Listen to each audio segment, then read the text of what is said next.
Hi, hello, it's me, your Bella. I wanted to take some time today and talk about Lenormand readings.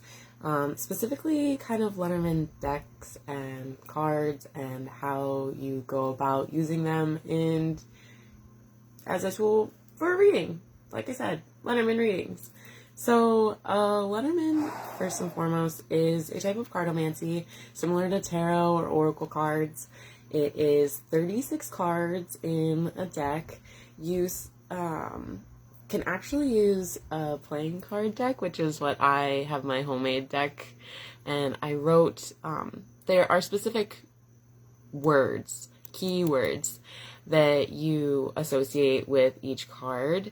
And once you understand that word or the meaning for that word, you pretty much are good to go. You typically do readings in groups of 3, 5. You can use all 36 cards if you want, but my deck typically limits me to about 3 and 5 cards. You don't use one card readings. That's not really how it works. It's kind of more like 2 cards together, kind of tell more of a story, if that makes sense. But it's very direct. So if sometimes maybe tarot and a lot more cards, like decks that have a lot of cards in them, can seem kind of overwhelming, this is a really nice alternative. It does have a background in European cartomancy.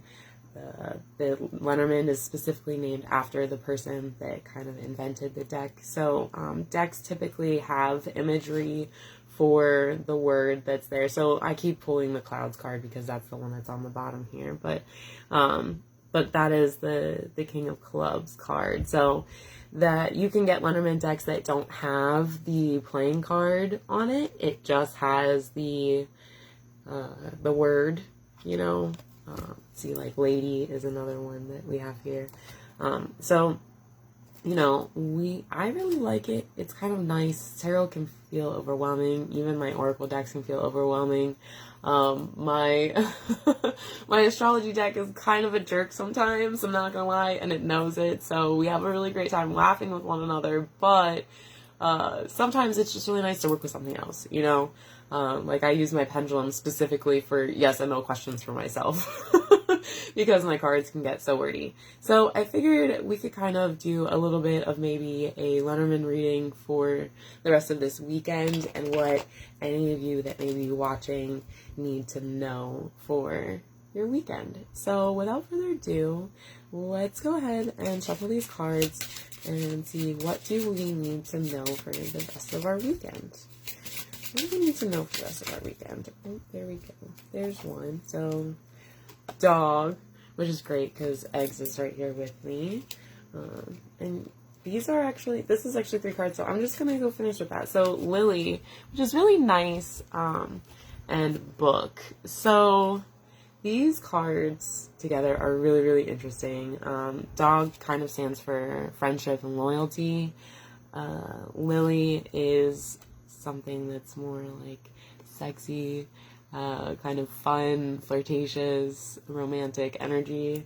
And Book tends to be kind of, what does reading a book accomplish? What's a book full of? Secrets, knowledge, information. So the rest of this weekend kind of has, maybe read a romance novel. Maybe write a romance novel. I don't know, but, this affirms something that I was going to do, that I told someone I was going to do. So this at least rings true for me, but maybe you need to do some writing about something or reading some things. Lily isn't necessarily just romance with others. It could be romance with yourself, and dog could be loyalty to yourself. This doesn't always have to apply to other people. It can just apply to self. You can just take some self-care. This is what this can mean too, like I'm actually thinking about taking a bath and leaving the door open because the dogs will bust it open anyway, right? So, I hope that you have a great, relaxing rest of your weekend, and this has been your Lenormand reading with me, your Benna.